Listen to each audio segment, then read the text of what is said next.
কিশোরী বাংলা আছে যত মজার গল্প।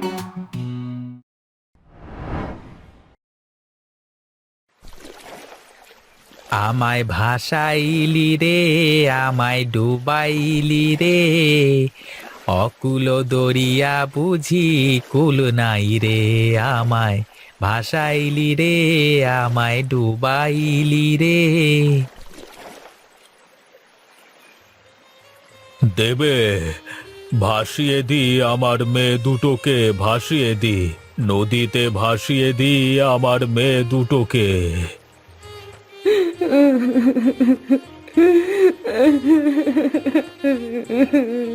কি কপাল আমাদের! বিধাতা আমাদের কোনো সন্তান দেননি এতদিন, কিন্তু আজ এত বছর পরে যমজ সন্তান লাভ করার পরেও আমরা তাদের আমাদের কাছে রাখতে পারলাম না।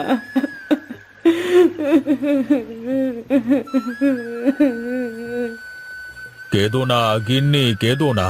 আমাদের মেয়েরা আমাদের ছেড়ে সারা জীবনের মতো যাচ্ছে না।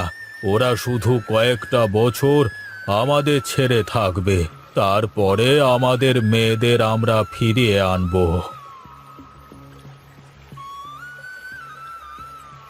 মালিক, আপনি কোনো চিন্তা করবেন না। আমি আপনার মেয়েদের পিছু পিছু যাচ্ছি। আমি সারাক্ষণ ছায়ার মতো আপনার মেয়ের পাশে থাকব, কিন্তু সেটা ওদের কখনো বুঝতে দেব না। সব খবর আপনাকে নিয়ে এসে দেব। হ্যাঁ রামু, তুই যা। আমার মেয়েদের সব সময় খেয়াল রাখিস কেমন, আর কখন কি ঘটে আমাকে এসে বলে দিবি। ঠিক আছে মালিক, আপনি কোনো চিন্তা করবেন না। আমি আপনার মেয়েদের খেয়াল রাখব। আমি এখন চলি।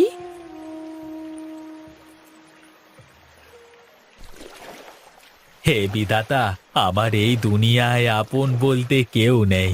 তুমি আমাকে কেন আপন লোক দিলে না বিধাতা? দুনিয়াতে এত লোক থাকতে আমাকে একটাও আপন লোক দিলে না।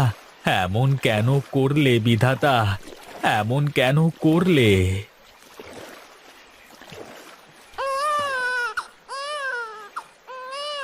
আরে, বাচ্চার কান্না শুনলাম মনে হলো। আরে ধুর, মাঝে মাঝে বাচ্চা আসবে কোথা থেকে? আমার যে কি সব হয় না, আমার সবই মনের ভুল। আরে আরে, আবার বাচ্চার আওয়াজ কোথা থেকে আসছে? না না, এটা তো আমার মনের কোনো ভুল নয়। তাহলে কি ভূত পেরেত, নাকি দৈত্য দানব, নাকি সমুদ্রের পিশাচ? উই বাবা! আহ, আর আরে না না, সমুদ্রের পিশাচ নদীতে কি করে আসবে? ওই তো দূরে একটা কি যেন ভেসে আসছে। যাই তো, গিয়ে দেখি।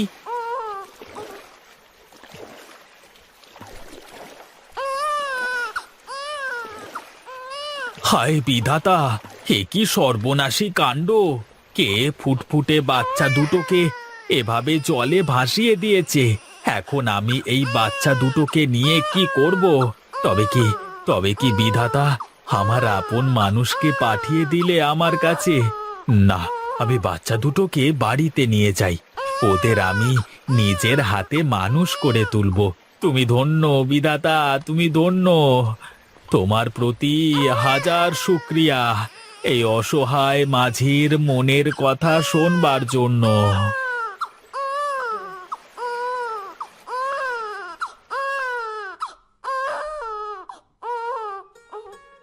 আজ থেকে এটাই তোদের ঘর, আর আমি তোদের বাবা। আজ থেকে আমার দুই মেয়ে, কিন্তু তোদের খাওয়াবো কি? তোরা থাক, আমি বাজার থেকে দুধ কিনে নিয়ে আসি।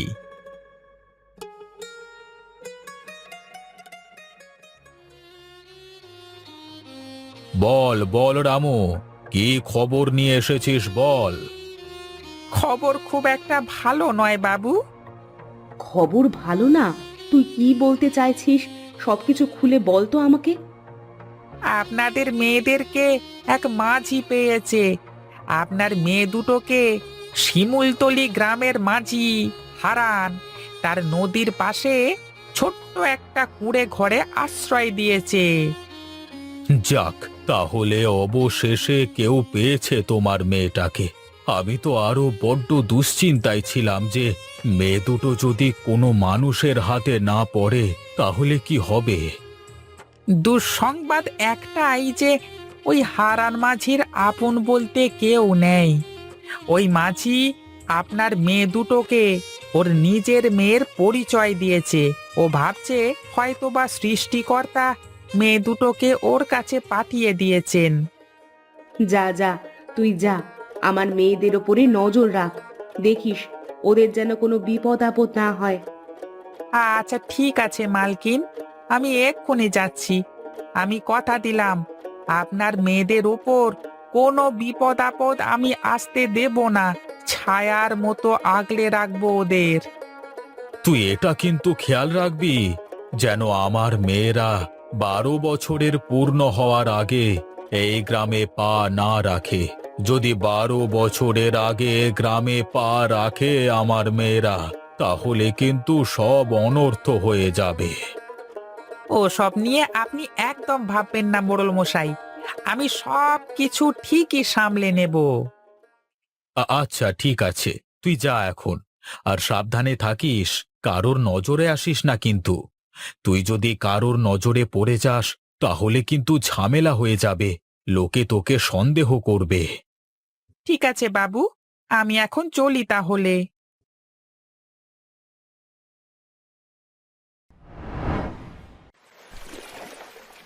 মারে, তোরা শক্ত করে ধরে বসে থাকিস কিন্তু, এই নদীতে অনেক স্রোত। আবার তোরা ঠিকঠাক সাঁতারও জানিস না, এই নৌকা থেকে নিচে পড়ে গেলে কিন্তু ভারী বিপদ হয়ে যাবে। তুমি থাকলে আমাদের কিসের বিপদ বাবা? তোমার পাশে থাকলে আমাদের আর কোনো ভয় নেই। হ্যাঁ বাবা, দিদি একদম ঠিক বলেছে। তুমি পাশে থাকতে আমাদের আবার কিসের ভয়? বাবা বাবা, দেখো না, ওই কিনারে কত সুন্দর শাপলা ফুল ফুটেছে। আমাদের ওখানে নিয়ে চলো না, আমরা কিছু শাপলা ফুল তুলবো। হ্যাঁ বাবা, চলো, আমাদের নিয়ে চলো, শাপলা ফুল তুলবো। ঠিক আছে মা, আমি তোদের নিয়ে যাচ্ছি, চল।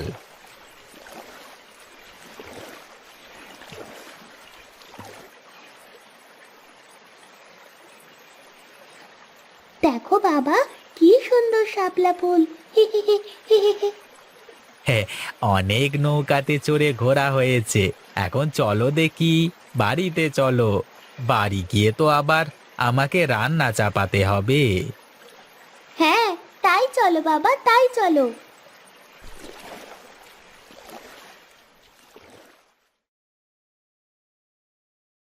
কে খবর নিয়ে আসলে রামু? হ্যাঁ, একটা অনেক ভালো সংবাদ আছে আপনার জন্য বাবু, আর একটা অনেক খারাপ সংবাদও আছে। কোনটা আগে শুনতে চান বলুন? খারাপ সংবাদটাই বল তো দেখি। খারাপ সংবাদটা এই যে আপনার দুই মেয়ে হারান মাঝিকে একদম বাবা বলে মেনে নিয়েছে। ওরা দুই মেয়ে হারান মাঝিকে ছাড়া কিছুই বোঝে না, আর দুই মেয়ে যেন হারান মাঝির চোখের মণি। সারা দিন ওদের নিয়ে মেতে থাকে, খুব খেয়াল রাখে ওদের। এই কয়েক বছরে ওদের মধ্যে অনেক ভালো সম্পর্ক গড়ে উঠেছে, যে সম্পর্ক ভাঙা মুশকিল। তাহলে কি আমি আমার মেয়েদের কোনোদিন আপন করে পাবো না? কোনোদিন বুকে জড়িয়ে রাখতে পারবো না?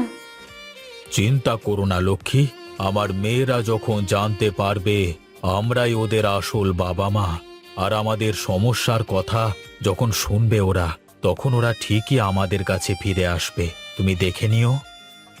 আসলে আমারও সেটাই মনে হয়। কেউ এই রাজপ্রাসাদ ছেড়ে ওই ভাঙা কুঠিরে কেন থাকতে চাইবে?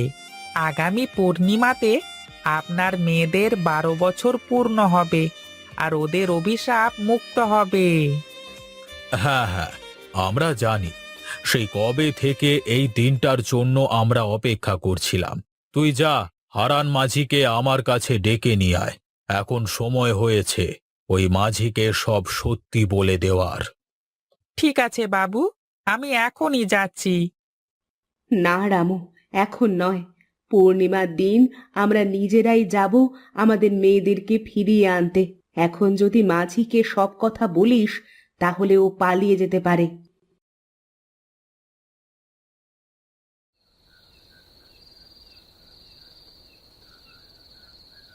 হারান মাঝি, বাড়িতে আছো? কে আপনারা? এত রাতে কি চাই আপনাদের? খেয়া পার হবেন? ওই পারে পার করে দেব আপনাদের। না না, আমরা খেয়া পারাপার হতে আসিনি। আমরা আমাদের মেয়েদেরকে নিয়ে যেতে এসেছি। আপনাদের মেয়ে মানে? আপনাদের মেয়েকে আমি কোথায় পাবো? কেন, যে তোর পেছনে দাঁড়িয়ে আছে। আরে আরে, আপনারা কি পাগল হয়ে গেছেন? আপনারা কি বলছেন? আপনারা কি জানেন? কেন, তুই কি ভুলে গেছিস? আজ থেকে ঠিক 12 বছর আগে একটা কাঠের বাক্সের মধ্যে তুই এই মেয়ে দুটোকে কুড়িয়ে পেয়েছিলিস। বাবা, এরা কারা? এরা এসব কি বলছে? এগুলো কি সত্যি বাবা? তুমি কি আমাদের কুড়িয়ে পেয়েছো? বলো বাবা, বলো। তুমি চুপ করে আছো কেন? বলো, ওরা কি আমাদের বাবা মা? তুমি কি আমাদের বাবা নও? আরে না রূপা, ওরা আমাদের বাবা মা নন। নিজের ছেলে মেয়েকে কেউ কখনো কাঠের বাক্সে নদীতে ভাসিয়ে দেয়? ওরা মিথ্যে বলছে। বিশ্বাস করো মা, আমরাই তোমাদের বাবা মা। আর এই যে রামু কাকা ছোটবেলা থেকে তোমাদের দূর থেকে অনেক সাহায্য করে এসেছে। তুমি আমাদের মা বাবা নও। তুমি আমাদের মা বাবা হলে আমাদেরকে কখনো নদীতে ভাসিয়ে দেবে না। তোরা শুনতে চাস? তোরা শুনতে চাস সেদিন কি হয়েছিল? কেন আমরা তোদের ভাসিয়ে দিতে চেয়েছিলাম? আমার শ্বশুর মশাইয়ের 3 বউ ছিল, কিন্তু আমার শ্বশুর মশাইয়ের কোনো ছেলে সন্তান ছিল না। আর তাই সে জোর করে তোর বাবাকে এক মহিলার কাছ থেকে কেড়ে নিয়ে সেই মহিলাকে মেরে ফেলে। আর সেই মহিলা মরার আগে অভিশাপ দিয়ে গিয়েছিল, আমাদের বংশের সব ছেলেমেয়েরা 12 বছর বয়স হলে মারা যাবে। আর এই অভিশাপ থেকে মুক্তির বড় একটাই উপায় ছিল, তোদের জন্মের 3 দিনের মধ্যে তোদেরকে এই গঙ্গার জলে ভাসিয়ে দেওয়া। এখন তোরা অভিশাপ মুক্ত। আমরা তোদের দেখতে আসলে তোরও একই ক্ষতি হতো মা, তাই আমরা তোদের দেখতে আসতে পারিনি। কিন্তু আমরা তোদের সব সময় দূর থেকে খেয়াল রেখেছি। আমরা পাঠিয়েছিলাম তোর কাকাকে তোর খেয়াল রাখবার জন্য। বলো না বাবা, এরা যা বলছে তা কি সত্যি? হ্যাঁ বাবা, বলো, এরা কেন এমন বলছে? এদের কথা কি সত্যি? হ্যাঁ রে মা, ওরা সত্যি বলছে। আমি আসলে তোদের নদীতে কুড়িয়ে পেয়েছিলাম, কিন্তু আমি জানি না যে ওরা তোর সত্যি বাবা মা কিনা। আচ্ছা আচ্ছা, তোরা আমাকে একটা কথা বল, তোদের কি কখনো মনে হয়েছে যে আমি তোদের আসল বাবা না? না বাবা, আমার এমন কখনোই মনে হয়নি। আমারও কখনো মনে হয়নি বাবা। আরে ওদের মনে হওয়া না হওয়াতে কি আসে যায়? সত্যি তো এটাই যে আমরাই ওদের আসল বাবা মা। হতে পারে আপনি ওকে জন্ম দিয়েছেন, আর আপনার স্ত্রী ওকে 10 মাস 10 দিন পেটে ধরেছে, কিন্তু আমি 12 বছর ধরে ওদের দেখাশোনা করেছি, ওদেরকে বড় করে তুলেছি। এখন আপনারাই বলুন, কে আসল বাবা? তুমি আমাদের আসল বাবা। আমরা তোমার সাথে থাকতে চাই। হ্যাঁ বাবা, তুমি এতদিন ধরে আমাদের দেখাশোনা করেছো, আমাদের কোনো কিছুর অভাব বুঝতে দাওনি। আমি তোমাকে ছেড়ে কোথাও যাব না। আপনারা চলে যান, আমাদেরকে আমাদের মতো থাকতে দিন। তোরা রাজপ্রাসাদ ছেড়ে এই ভাঙা ঘরে কি করবি? কি করে থাকবি এখানে? আমরা এই ভাঙা ঘরে 2 বোন আমাদের বাবার সাথে অনেক সুখে আছি। যদি আপনারা সত্যি আমাদের জন্ম দিয়ে থাকেন, তাহলে নিশ্চয়ই আমাদের সুখ চাইবেন। আর আপনারা এখানে যদি কখনো না আসেন, তাহলে আমরা আমাদের বাবার সাথে সুখে থাকতে পারবো। আপনারা দয়া করে এখান থেকে চলে যান। ঠিক আছে, তোরা যখন এখানেই থাকতে চাস তাহলে থাক। আমরা আর কখনো তোদের সামনে আসবো না। চলো গিন্নি, এখানে থেকে আর কোনো লাভ নেই।